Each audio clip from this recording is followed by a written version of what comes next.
Welcome to WGB 201. This is week 2. Okay, so now we're going to take a quick look back at modules again, and we're going to go actually into the week 2 lesson. And this lesson is actually talking about elements of graphic design and digital tools. And so they're actually starting out, and I'm not going to read this to you, you can read this yourself, but they did say that if you try to define graphic design, you might get 10 different definitions, and it was a tool that we didn't really hear a lot about until like the early 1900s. And if we take a look here, one of the elements of design is line, although they're not showing you an example of line on here, but they're saying a line is a series of points, and they're so close together most of the time they don't look like dashed points. They just look like a single line that can be straight or a line can be curved. And then this week we're going to be talking about how you can make those lines with a pen tool. You also can use the line tool and the pencil tool, but you will have to use what may be considered the hardest of the three for your lab assignment today. Now, I used to not like it really well, but I've gotten to the point where I figured out some easy, quick ways to teach you how to use it to make curves with, and it's become one of my more favorite tools now. If I were just going to sit down and sketch something quickly, and it didn't matter whether it could be blown up to poster size or down to postage stamp size, and it doesn't matter because it wasn't going to be enlarged much or decreased in size much, then I probably would use something like the pencil tool, which would be a little easier to use. Okay, so here they're talking about shape being a building block of the elements of design. And if you close a shape, like a square or a rectangle, you can put a color in it. But if it's open in one point, like the corner of it's open, the color won't stay in there. It's like it leaks out, or it will not fill in a space unless it's completely closed, like a circle that's completely closed, or a square, or a triangle. And then you can have light, value, and color. I'm going to let you read a little bit more about that on your own. And you can have mass. So we know that, objects that have a lot of mass to them, a lot of people get that sometimes mixed up with just calling it area, but mass is going to be the 3D representation of like a cube. Think of a Rubik's Cube in your hand. You can feel all the way around it. We can have texture that we can feel and patterns that we can see. So there's also a few more that are in there. There's rhythm, some other types of elements of design. And different designers, when they've written about design, some have included a few more items than others have in the elements of design. Most of the time I go with what's on your lesson page. And here they're talking about the element of movement. So I'm going to show you a little bit about that. If we go to our modules again, and we take a look here at the discussion activities, you'll see where I'm talking about those design elements. And the first one is a little odd. People will say, hey, I tried to look up the relationship of form and meaning and I couldn't find anything. And you probably aren't going to be able to find it very often together. So instead, what you'll want to do is make sure that you look up the dictionary definition of form, look up the dictionary definition of meaning, and then think of those two words, because there's a lot of times different meanings ascribed to each of these words, and how each one might relate to graphic design, and then put them together and tell what you think the answer of this is, the relationship or between form and meaning. So to get all your points, I'm going to look to see if you put the internet address, wherever you found some of your answers, if you put that on the discussion, you follow the 20-80% rule, meaning if 20% of something is in quotes, 80% should be in your own words, okay? And post 2 is a little farther down. This is where you're going to look on the internet for elements of design, the ones that are listed in lesson 2. You'll pick 2 of them, and you'll copy and paste them into the discussion. Discussion number 2, you'll put the internet address, cite the source, and tell me what is the element of the design and why is this a good example of the element of design. So I have shape here. I put an example in for you. And I'll say, okay, so why is this a good example of shape?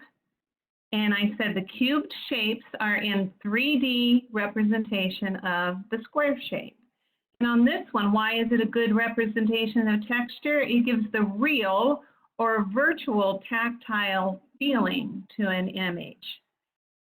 So in order to get your points for that, then you're going to want to put down 2 pictures, what elements of design they are, where they came from on the internet, and how, tell in a sentence or so, how they represent the element of design you chose for each example. And then last of all, you're going to respond to one of your peers' posts. And again, do you agree or disagree? Can you add something more to the discussion? And it says do some research. And I want your conclusions based on that research.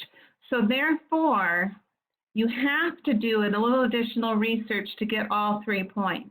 You agree or disagree with your peer, why? Look up something more having to do with what they're talking about. Discuss it briefly and cite your source. That's how you'll get your 3 points for that one. This one, I realized I forgot to put the criteria on here, so I will afterwards. I'll make sure I do that. So now, let's look at the other discussion items.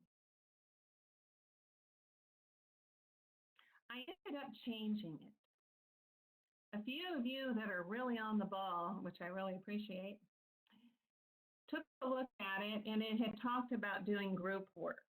And group work's kind of hard to set up initially because you're all in different time zones.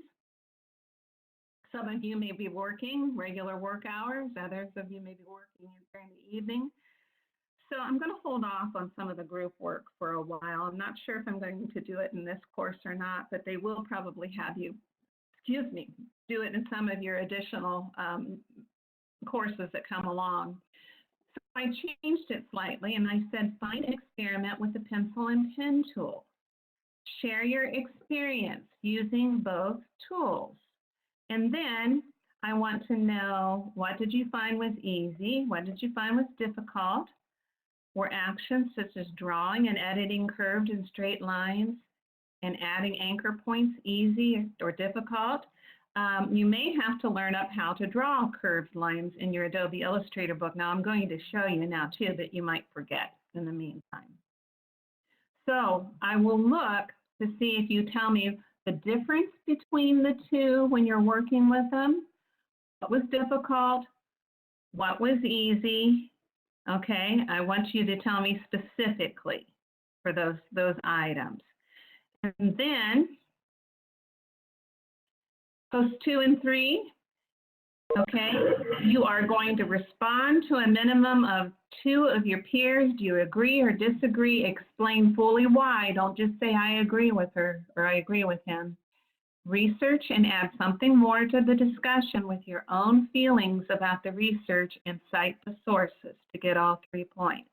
Now here, I'm going to just quickly go over the reading assignment, which is in the Graphic Design Basics book, it's lessons 3 and 4, and they suggest you read lesson 5 in the Adobe Classroom in a Book series. If you want to go ahead and try the lesson out, I have put the files for lesson 5. Where can we turn it in? Oh, don't turn it in yet. But I'm saying if you want to, you can, because a little bit later, I don't know if it's week 3 or 4, they're going to actually have you turn it in. So if you want to get started early on it, just hold on to it when you're done with it. Okay? So here's the lesson files for lesson 5. They have a little practice section, and then they have L5 start. So it's kind of a long lesson, so it wouldn't hurt to start working on it if you have some time. And it'll help you also with this week's lesson. Yet you don't have to do it to be able to do this week's lesson.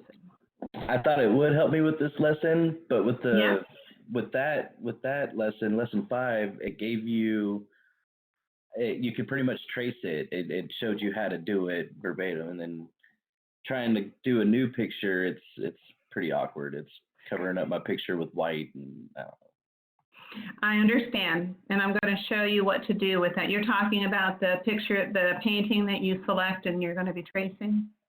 Right. Mm-hmm. I'm going to show you how to handle that in just a moment. I'm so glad you can't smell my 2-year-old right now. Oh. There are advantages to online instruction.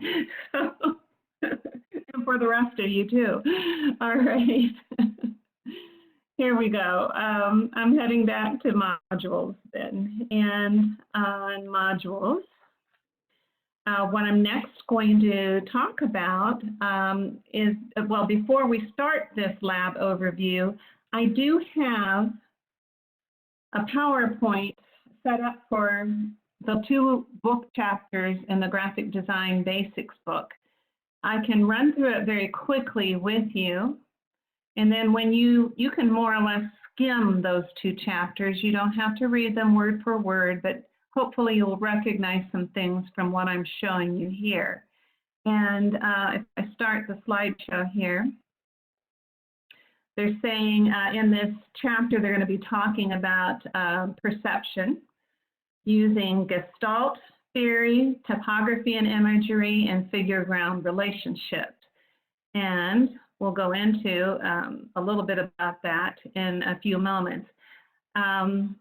They also will be talking about the principles of visual perception. Mark made is interpreted. We'll get into what that means. And interplay of tensions between the shapes on a flat surface. So in semiotics, an icon looks like the actual thing. Whatever it is, it kind of looks like it. So if we go on, we can have figure ground, in which we have the background can make the image or the foreground can make the image. So here you see they've swapped half of the woman with the background and vice versa. It's kind of interesting what they did here. So, and here they're making a visual tie, they say, between the mouth, this would be like a whole note, and these quarter notes in music here. So in figure ground, we can have stable, very stable figure ground. If you look, this is balanced. It's very stable. A lot of them can be reversible. And some of them can be ambiguous, like this one here. And then you can have figure ground where they take the bugs to make the background so you can recognize the letters in the middle of them. Okay. And they're saying this one is stable, but there's tension in it. Okay. Up here we have light and shadow, and then a Japanese symbolic picture. Tension is provided a lot of times with angles instead of just having, you know, something very stable like a vertical, maybe a picture of a person standing and just vertically, no shadows showing or things like that. You can show tension also if a person starts to lean. It indicates tension in that you know if they keep leaning further and further, they're going to fall down. And then a lot of you have seen these figure ground things. This looks like maybe a vase or candlestick holder. Or you look at the black and it's two figures, the faces facing each other. And you can also do figure ground with actually alphabetic letters too. So here, what they've done is on the A, this is a little confusing here. This is showing the white space now in between. What was black is now white, okay? And what was white is now black, here and here, okay? And they're talking about designs and arrangement of shapes. Shape is an area enclosed by a boundary. Remember I told you you can put color in it? It describes 2D work, but if it has volume to it, it describes 3D work, or it can also have mass to it, okay? And shape is also affected by surrounding shapes. Now here, you know, we have a lot of straight shapes and we have curved line examples here too. But they're repeating similar shapes in different objects. So here we have the curves on the hair, the curves on the lines on the, oh gosh, what do you call the Japanese kimono? Something like that, I guess. You know, we've continued on with some of those. There's still some straight line shapes in here too. But this whole image tends to have visual unity. And one of my students, I'll show you an example, he decided, I think it was a he decided to trace this painting for his assignment that you're doing this week. And it wasn't a really hard one to work on either. It's not extremely detailed. And if I were you, that's the kind of work I would look for when you do go to trace the painting this week. Maybe not too many curves, a few if you want them, or none at all. And then here in letter forms, we can have geometric shapes. And then we have different type styles in fonts that have expressive qualities. Now here we're getting into, was it Callista, was that you that asked about, who was it that asked about the why we have to learn the pen tool? That was me. Okay, Callista, okay. You know, we have vector graphics and raster graphics. We work with vector graphics in Illustrator and also can work with them in a program called InDesign. So we have lines and anchor points that can be selected and edited in specific places in each vector drawing. These are the ones I said that can be blown up extremely large or made extremely small, and they don't get fuzzy. But then you can have raster graphics that you work with in Photoshop that are made up of tiny blocks of pixels of colors. And every time we blow those up really large, then the little blocks get bigger and bigger and bigger. And then we get kind of a very fuzzy image the larger it gets. So it's important to have sometimes vector images. Let's say you were contacted by a client and they wanted you to develop their logo, but they wanted it done as a vector image so that their logo could be increased greatly in size and put on, let's say, a flag or banner that hangs outside the building.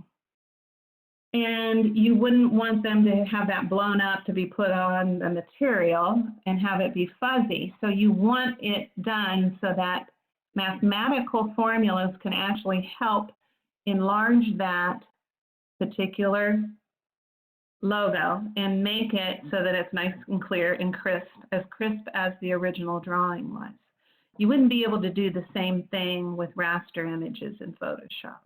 Can you not do that with the pencil and then go back and add anchor points? You could add your anchor points, that's true. It's possible. I think maybe I did answer you wrong.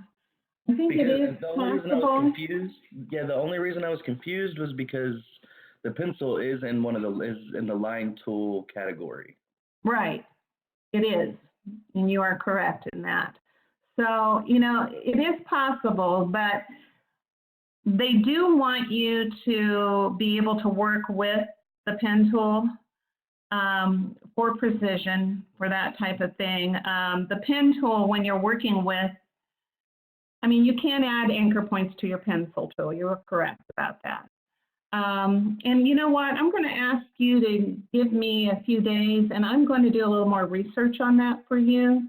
I teach every one of the courses in this web graphics design, and so I don't always know everything about every course. So. Well, I don't mind learning the pen tool. It's just going to take some playing with, and yes, it does. To turn in a project. I kind of wanted to get it done, you know. Right. Well, you will get better at it as you work with it. And I have, as I said, a few little hints that will help you as you're working. I am not the best at drawing with the pen tool, but I can trace really well. Exactly. It's a tracing project, and I have touch screen and a pen, so I can easily just... Oh. No. Okay. Not for this assignment anyway, okay? All right. Terminology and typography, there's a lot of that in web graphics design, and then they talk about the different parts of the lettering on a line, different types of font families. You can have typeface, type size, what's known as the X height, that's usually from here to here, stress on a certain letter, so forth and so on. You can explore shapes. When you zoom in on the E here, you can tell still it's an E, but if we got in further yet, we may have trouble telling that. I'm not even sure. Do you guys know, is this what this is? W. That's what I was wondering. Yeah. So I'm a little confused on some of these. You may be able to figure them out, but you know, as you play around with typography, and you will do some more of that in some of your later courses, you can actually turn typography into quite of an art form also. And let's see. Well, this is interesting. This is definitely typography as an art form. Okay, and then for the very last chapter in that you had to do for your reading, I'm not going to go through it and take as much time as I did on this one. But I do want to go through it quickly where it talks about balance. And we'll just try to do the high points of it here.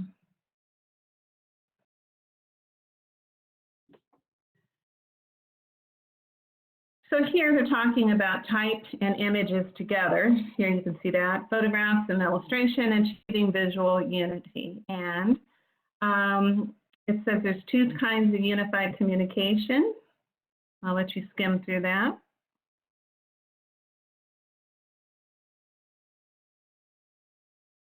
This is showing a unified design.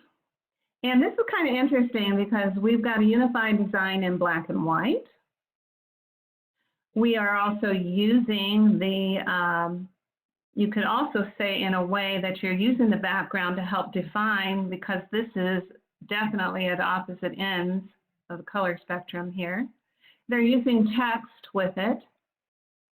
So they're actually unifying the text on the page with the actual image. You can design as abstraction. So this is something that you are going to be working with, although some people do this when they create their letterheads for their papers or their letters, actual letters that they send out. Kinesthetic, okay, it actually feels like the word is squashing into these words down here. Here, they're saying that if we have a diver that's poised, well, that fills us with suspense. We can tell that they're going to be diving actually into the water. This is kind of an interesting image, I think. It talked about loose brush strokes will pull the viewer in. Evidently, they're trying to evoke some kind of physical or emotional response here. It does look like the St. Louis Arches here, doesn't it? Okay. And then here, this is experimenting with tension. It looks like somebody's come through the ceiling, but it's so interesting because I don't know if that's their shadow down below. It's kind of odd the way it's placed.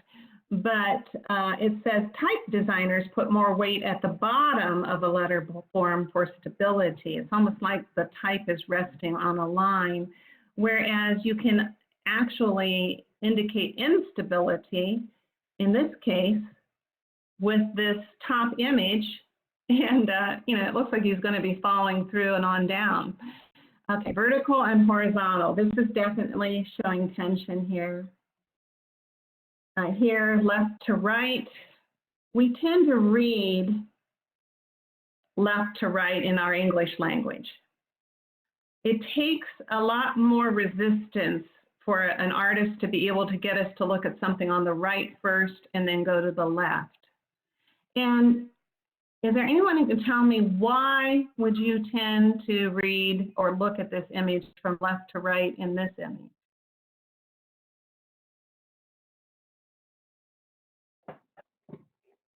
Because the guy is larger and he's in the foreground of the photo, so it draws your attention to the left side. Perfect. It does. Plus, they're all also facing that way too, aren't they? Right. So that's perfect. Okay. So then here, symmetry. We could cut this in half, flip it over, it would match. That's definitely balance. You can have radial symmetry where the elements radiate from a central point. You can have asymmetry. It can still feel balanced, but they're not reflections. They're mere reflections of each other. We've got the larger head image over here. Smaller head, but bigger parts over and heavier parts over here balancing it out. We have some more lightweight type also up in this area to help the large head. Balance through contrast. Okay. Balance through contrast here. Look at the size difference between the two people. The skier and then you zoomed in on his face. Balance through contrast here. This is interesting, what they did with the R's here. And balance through contrast in this one, and it has a visual pun with the V being used for the base. More balance through contrast, the creative use of limited color. Integration of type and an image. You can have transformation, where the vector programs will allow you to rotate, reflect, scale, and shear letter forms, and then you can convert type to outline, and so forth. That's what those two chapters are about. You can skim through them now. You don't have to spend a lot of time reading everything word for word, but we've pretty much gone through it. So now let's get to a little bit of talk about our pen tool and how to do the lab. Okay. So I'm going to close this. And I'm going to go to Illustrator. I'm going to make a new file. You can give your file a name right away. I'll call mine Pen Practice. you can make it whatever size you want. If it already is in points or pixels, you can change it to inches if that's what you feel more comfortable working with on size. Why don't I say I'm making one, I'm going to use just a paper that's 11 inches wide and 8.5 inches tall. Whoops, that's a 9. Now, there we go. Here's my artboard. I'm just probably going to play around using layer 1. I think I'll put view fit artboard in the window right in the center so I didn't have to drag it over. Now, if I'm using the pen tool, and let's say I come over here and I click on it, and I click, and I click, and I click. Right now, it's making black lines. It looks blue at first, so I click. But the reason it's making black lines is that my stroke down here is black. This means your stroke color. This means your fill color. When you're doing your paintings and you're tracing them, if you're tracing something that has another color on top of it, this, if I fill this, it may cover up part of the other part of the tracing and you can't see it. For example, if I made this one some kind of a gold, and I want to select we can this. use the eyedropper to match whatever color we're... Yes, you are. Perfect.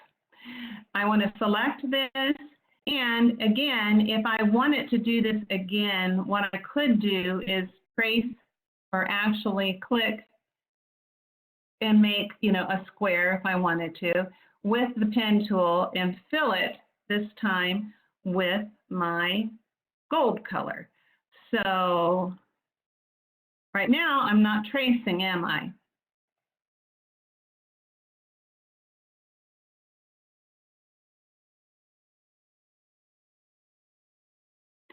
Okay, now my problem here is that it's not filling exactly at this point. Normally, when we do a selection of something and then we choose a fill color, it's going to fill it in. Any ideas about what's going on here?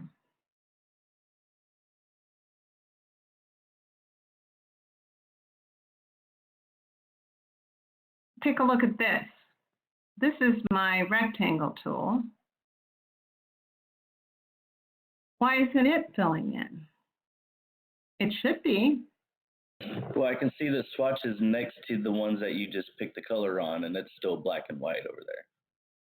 Right. You're saying over here. Is this what you're talking about, or over here? No.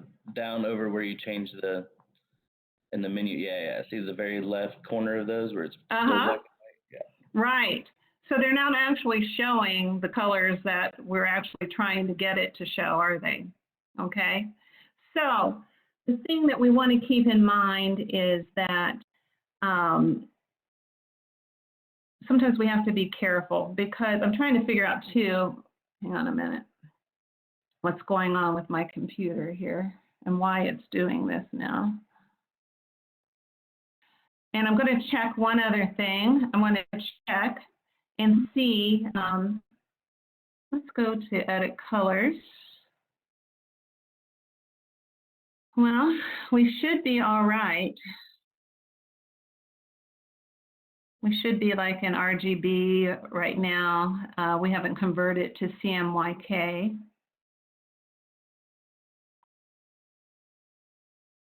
If you look over here and you look at it, the colors are already showing, aren't they, in the layers? Do you see it? You can see them there. Ah, I know the problem. I don't have my program set up totally correct, meaning every time I create a new file, I have to go to View and go to GPU Preview. So I'm going to have to go into my settings and change that. I had it in Outline View. You see? So that's what was happening there. Okay, good.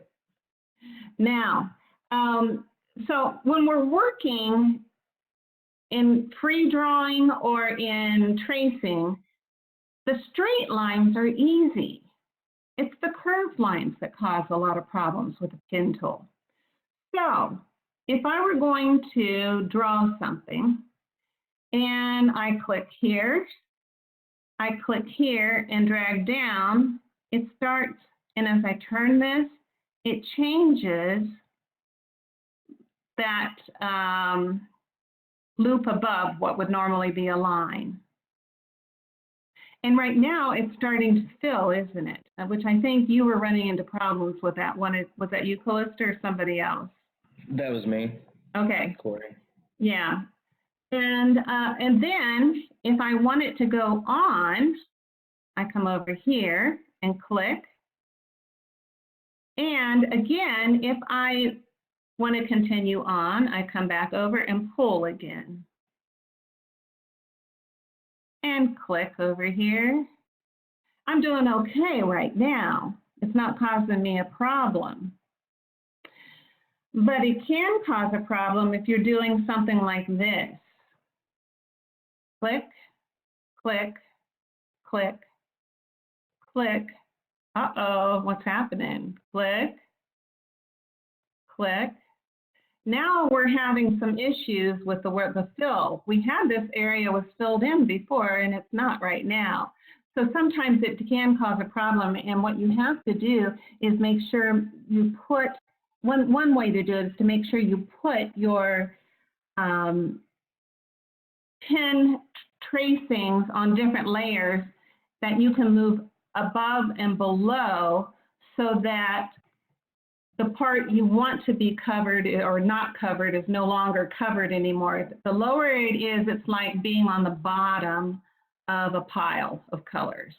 The higher it is over here, it's like laying on top of it. So if you have a big shape that's on top, it may be covering this whole area. But if you grab that shape and drag it to the bottom, now it's underneath it, and then you're drawing shapes on top of it.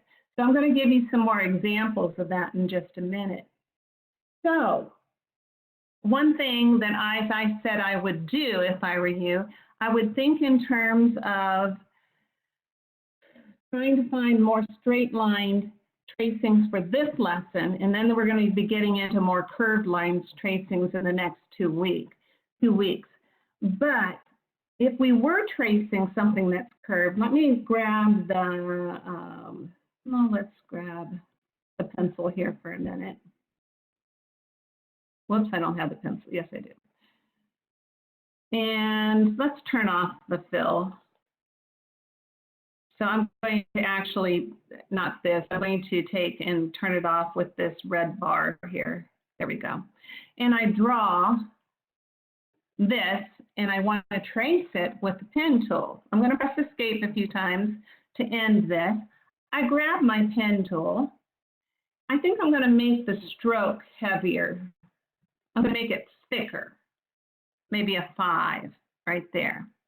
Okay, now let's say I'm going to take my pen tool and put another color on top of that. So I'm going to click away from it. Actually, I know what I'll do. Let me undo the thickness of it there. Click away from it so it's no longer selected.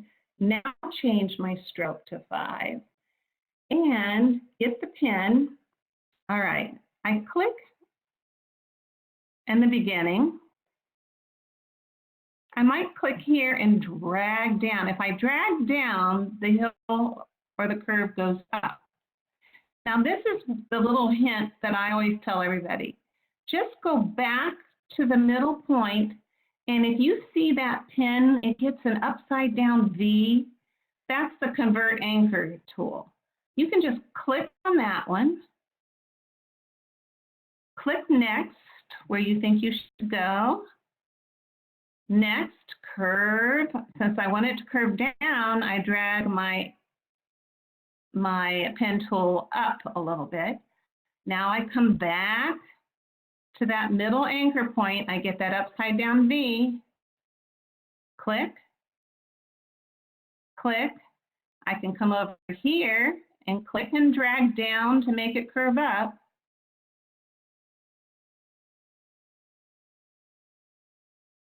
I come back, get the convert anchor tool, click. Now I'm not sure if this is going to be a good one to go from here or not. Let's see. Click and drag. I think I got something else in there. Let me undo that for a minute. Okay, let's take it to here. From here at the convert anchor, let's take it to here. Uh-oh, I lost it.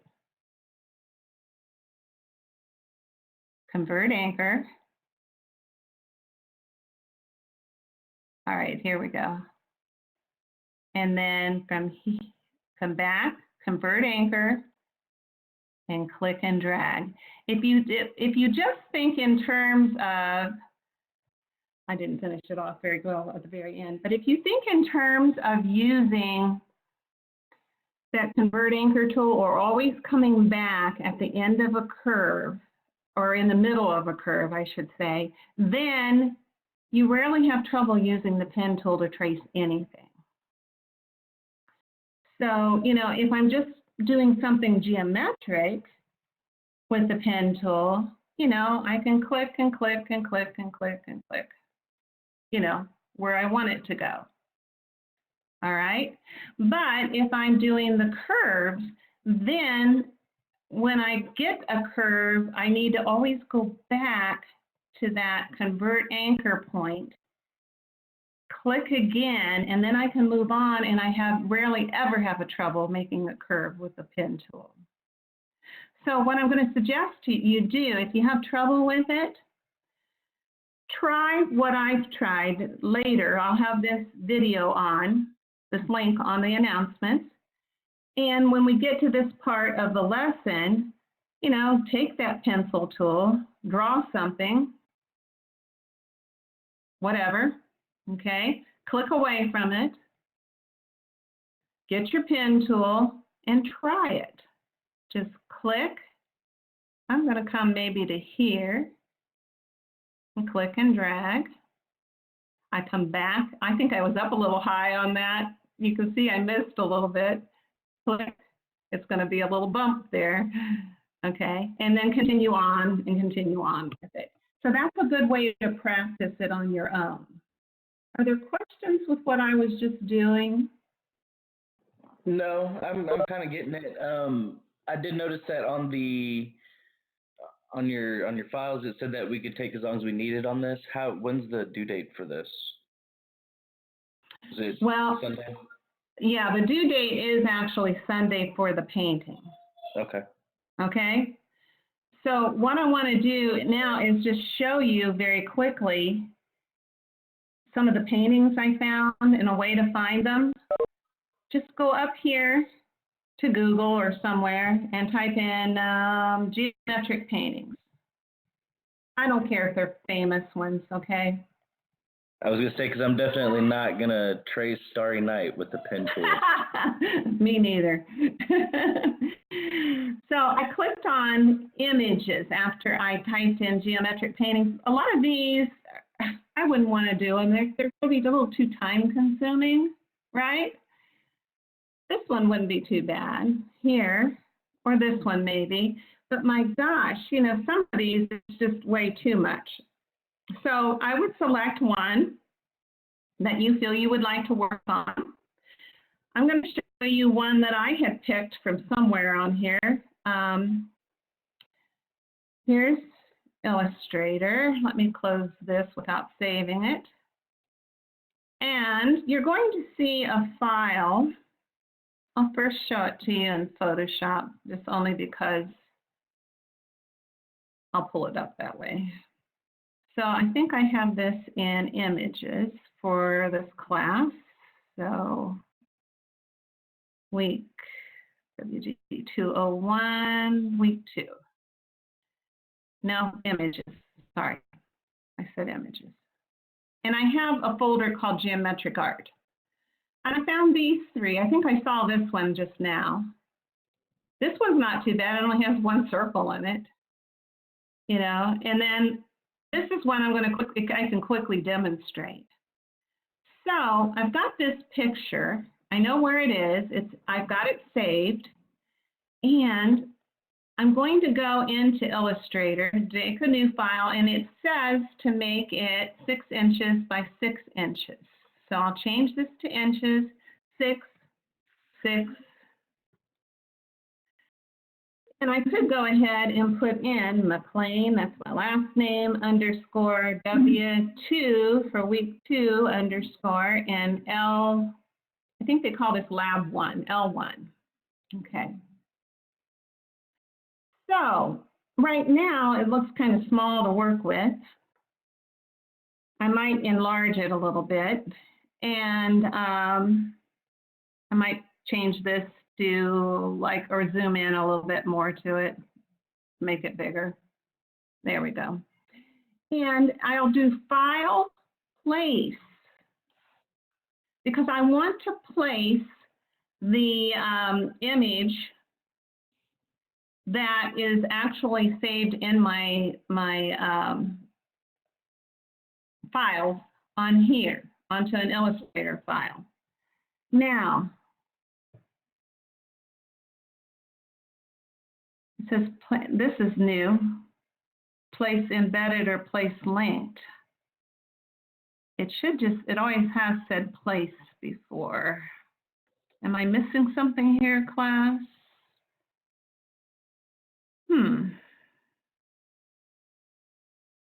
Let's see what happens if I try a place linked.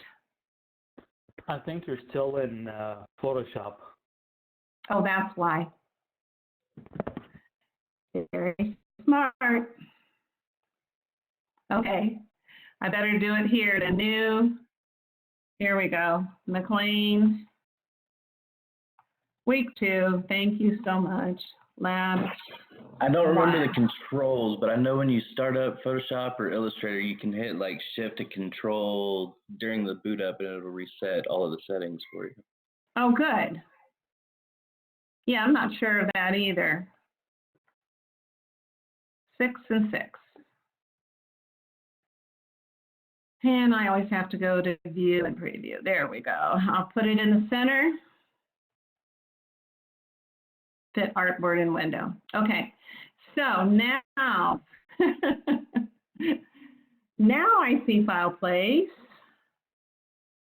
and it has me go and look for it, and I've got it in my images, and it's this one. I'll place it. You always get it on your cursor first, and I just take it up towards the upper left, and sometimes it'll be too big, like this. So you click on here. Actually, you want to get your selection tool. Get the double-headed arrow. Hold the Shift key down to keep this picture in proportion, because watch what happens if I don't. I start squishing it. I'm going to be squishing it down, and it doesn't look the same anymore. So I'm going to do Control-Z to undo that. And I'm going to hold the Shift key down. Get my double-headed arrow. Drag in, move it up. I'm almost there. Drag in, move it up. And you can make it as big, or it's not going to fit. Every painting is not going to fit into a 6 by 6 slot. Okay? So, you know, you are okay with getting it close. Now, this is the frame around the painting. I'm not even going to mess with that. But you'll notice over here, it's in layer 1 now. I'm going to lock the layer. The layer is visible, the eye is on. I'm going to lock it by clicking here so I don't mess up the original layer. Now, what I want to do next is create a new layer. Now, one of you, was it you, Callista, who said that you use the, or was it Roman? Somebody said you use the eyedropper tool. Who was that? That was made to match the color that you're filling with? Yeah, perfect. Now when you look at this, it looks like this bluish color is on the black. It looks like the gold or tan color is, what do you guys think? Is the pink on top of it or underneath it? I think the pink's on top of it. The pink's on top? Okay. So let's say I want to start with the pink. All right. I'm on my new layer. I get the eyedropper tool. I click on the pink. If I click on other parts of it, it'll change a little bit. It's a little lighter in some areas, right? Okay, I don't care if you change this to transparent, and I'll show you how, but you don't have to. Okay, but right now I've got the color I want, and all I need to do is get that pen tool, click. I'm gonna make this bigger. Click in the three corners. I'm gonna go fast, so this may not be very precise, guys. Okay, now it looks a little different. Escape a few times just so it'll quit, you know, dragging the line with it. If I turn off my color up here, you can see it looks kind of different, doesn't it? Well, I can do something that you don't have to do, but I'm going to go to Window and I'm going to go to Transparency. And actually, I have it open already here. All right, and I'm going to change the opacity down just a little bit. Now let me take a look at it. There's my color. I'll turn it off and turn on the original, my color. I need to make it more transparent, I think. Opacity. I could type it in if I wanted to. Try 50. Okay. And what's happening now is I don't have it selected. Sorry about that. It's selected now. Opacity. Okay, let's look at that and compare it. If I turn off the original, should be a little darker, so I've gone too far and I pull it up. It doesn't have to be totally precise, guys, when you're doing this. That's not too bad. All right, so then I'm going to lock this layer. I'm going to create a new layer. I've got another one of these triangles. I have to get my eyedropper tool. Get the color, okay? Get the pen, draw, or click, click, and the final. All right, I press escape a few times.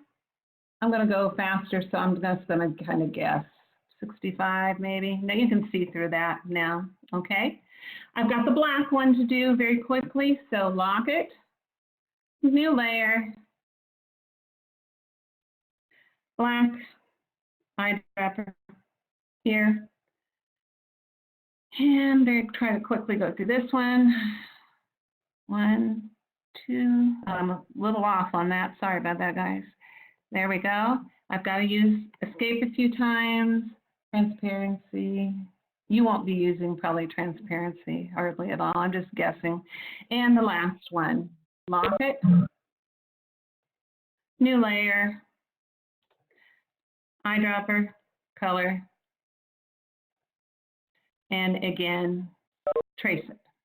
Now, the one thing I want to show you next is what to do if you don't have layers exactly the way you want them.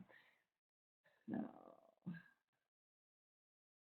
okay, now this is not perfect, but if I were to turn off my layers and look at it, it looks like the pink's on top of the gold's on top of the black, but the black's underneath the teal.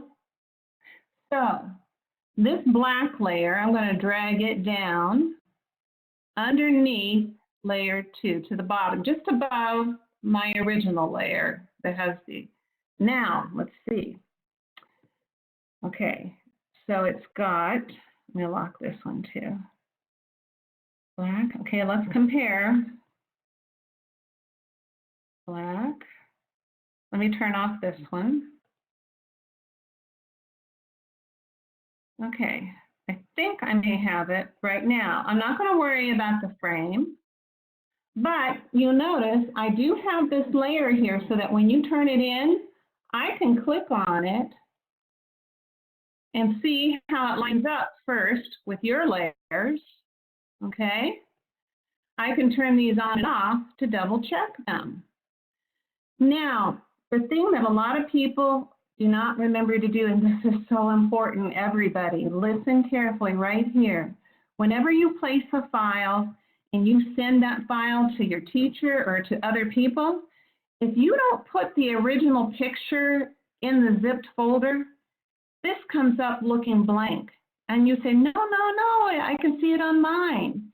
Well, the reason you can see it on yours is you created it on your computer. It knows what folder it's in. But if you don't put a placed file, which was this one, in a zipped folder along with your regular Illustrator and your exported JPEG, it's not going to show. So what do? You go to File, Save As. All right, my name is correct. I'm going to put it in my week 2 because that's where I like to keep my stuff in to keep it organized. Okay, save. All right, then do you see this right here? You've got to click this because if you don't click it, it's going to tell me when I go to open it that it doesn't know where some linked files were. So you click Include Linked Files when you do File, Save As. Then we said we have to export it. Export as JPEG. Same name. Export. Now I say okay, and now before I zip it, I have to get 3 files together. All right, now my problem is going to be this.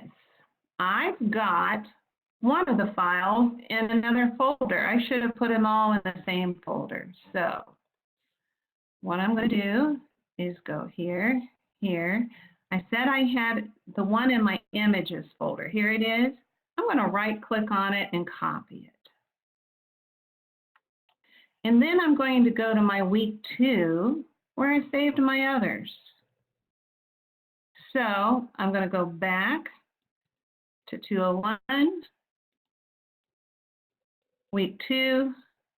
I'm going to right click down here and paste it. Okay, here it is. I think this was it right here.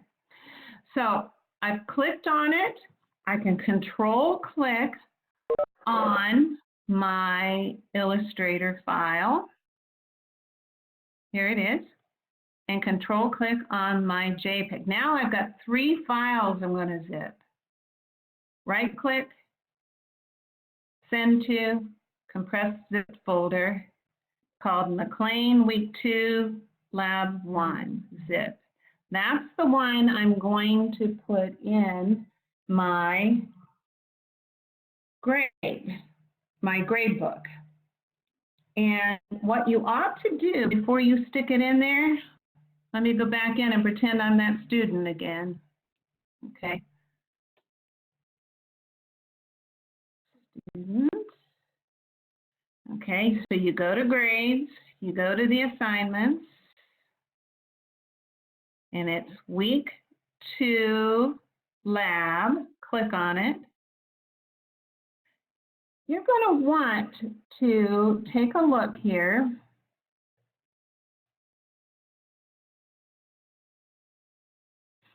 And I'm trying to see, it should show your rubric on here, and I'm wondering if my things are, oh shoot, they're not showing them right now. It shows the rubric once you have submitted. All right, we'll do it backwards. We'll submit assignment. We'll choose the file. In my week 2, it was my zipped folder. That was my last name, week 2, lab 1 zip. Open and submit it. Now, I'm going to make sure that that rubric is going to be located where you can see it, because it obviously does not want to show until after I've graded. Because normally it shows right up here for students. I want to say that I've only been able to see it on the discussion stuff. Really? Yeah, you should be able to see it, and I'll tell you why. If I look back at another class, an old class, so I don't pull up anyone's grades here, and, well, maybe I'm wrong because I go in as a teacher. You know what I think I'm going to do? I think I'm going to take and put all of those rubrics for you in a rubrics folder. You'll go to Files. I'll try to do that for you tonight. It'll be under the main heading, and then I'll have one that says rubrics here.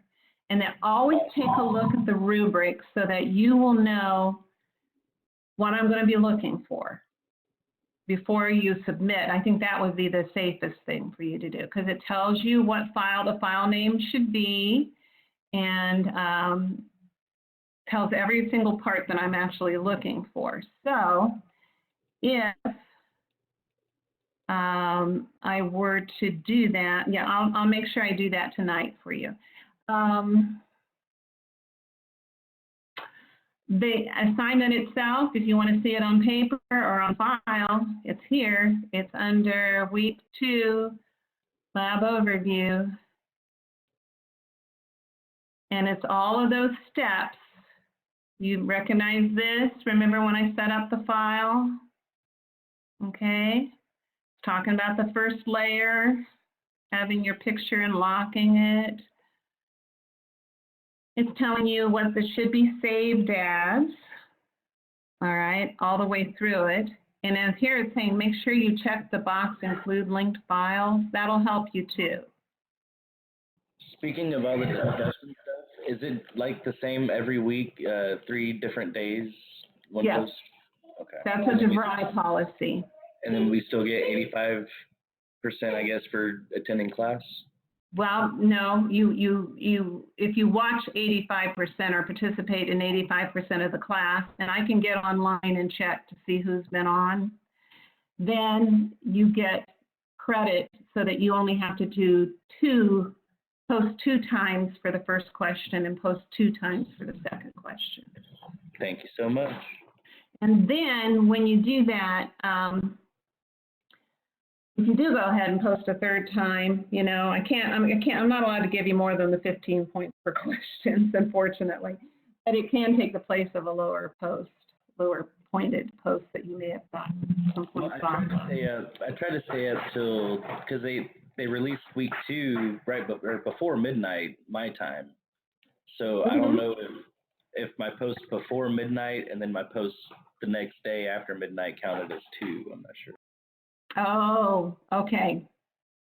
What I try to do is I try to look at them and see what time you posted. And since everybody is in these different time zones, as long as it's within 2 hours of the midnight, I don't look to see if you're Mountain Time or Eastern Time or whatever.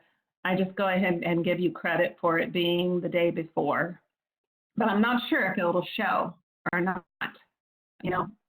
It just depends on the time zone you're in, and you're talking about if you post before midnight, when yours shows up before midnight. I'm not sure. Okay, but it should be about, you should at least allow 12 to 24 hours between them on each day. Are there any other questions about what we have to do? Yeah, I think I sent you a chat thing too. Are you grading on just the shapes and how accurate we are with the pen tool, or are you including color and all of that in the grade? Good point. Good point. And I think you actually should see the rubric that I'm going to use.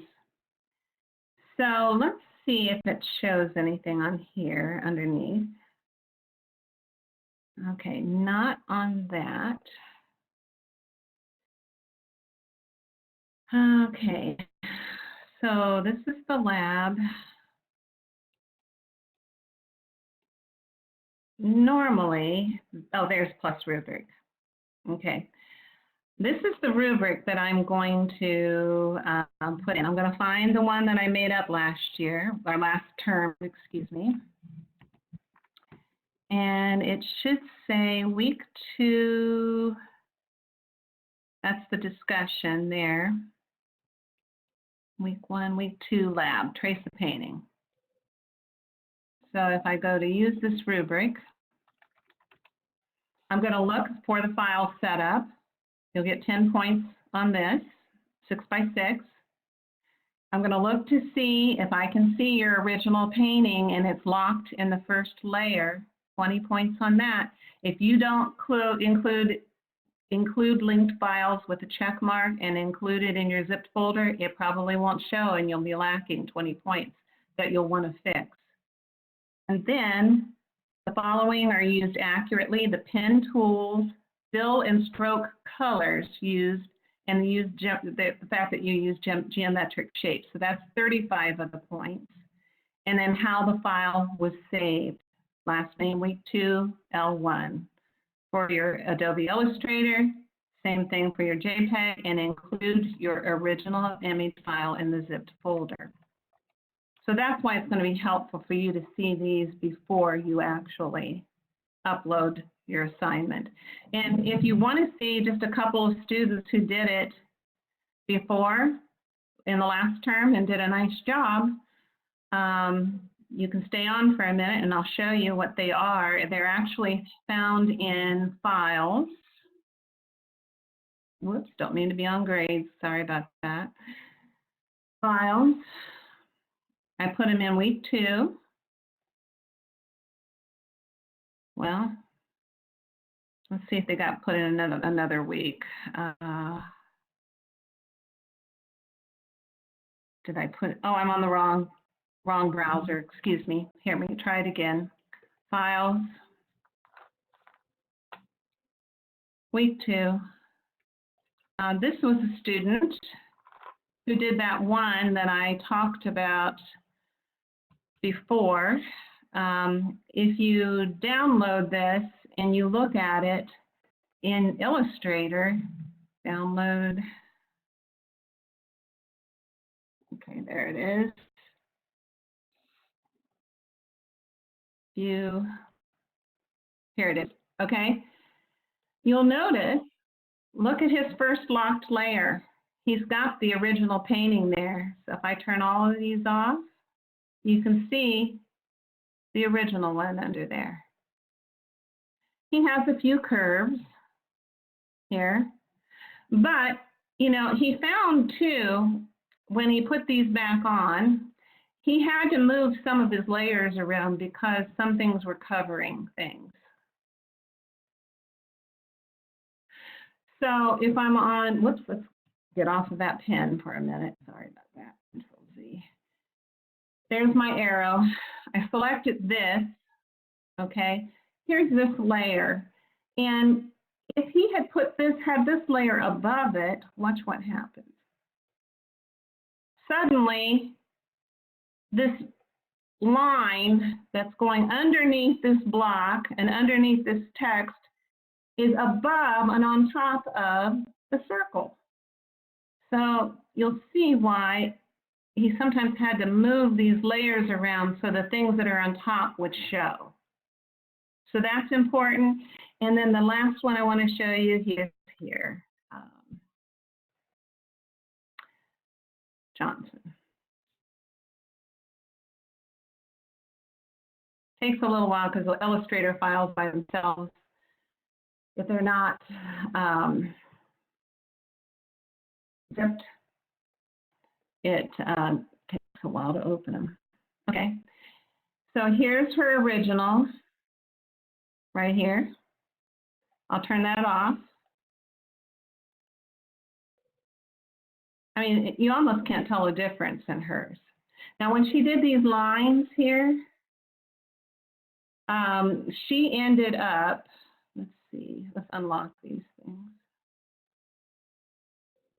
Okay, let me click on this line. Stroke size and made straight Yeah, lines. there's her stroke size. She made it 7, so it was nice and thick on these stroke sizes, which I thought was pretty cool. She probably used the rectangle tool or here to make all of these squares and rectangles and filled them with color. And remember, fill is here.